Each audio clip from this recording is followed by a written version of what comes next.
Hi friends, நான் உங்கள் home cooking Sandhya. Today recipe பட்டாணி சாதம் செய்ய போகிறோம். ரொம்பவே ஈஸியாக இருக்கும், ஹெல்த்தியாகவும் இருக்கும். டிஃபன் பாக்ஸ் ரெசிபியாக செஞ்சு கொடுங்க. வாங்க எப்படி செய்கிறத பார்க்கலாம்.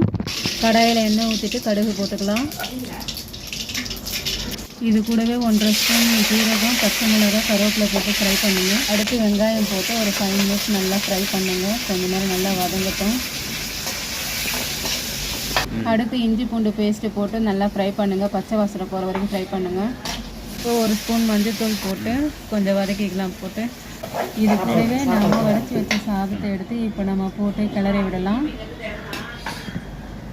பச்சை பட்டாணி ஊற வச்சு 4 விசில் போட்டு எடுத்து அதை மசித்து சாப்பாடு கூடவே நம்ம சேர்த்து கிளறி விடலாம்.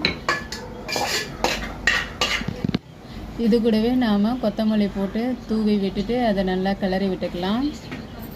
இது கூடவே நம்ம தேவையான அளவு உப்பு போட்டு நல்லா கிளறி விடுங்க. ஒரு 2 மினிட்ஸ் கிளறி விடுங்க. இப்போ சாப்பாடு ரெடி ஆயிடுச்சு. இப்போ நம்ம இது பிளேட்டில் மாற்றிக்கலாம். இதுக்கு சைட் டிஷ்ஷாக நான் வாழைக்காய் வறுத்து எடுத்து வச்சுருக்கேன். ரொம்பவே டேஸ்டியாக இருக்கும். நீங்களே ட்ரை பண்ணி பாருங்கள்.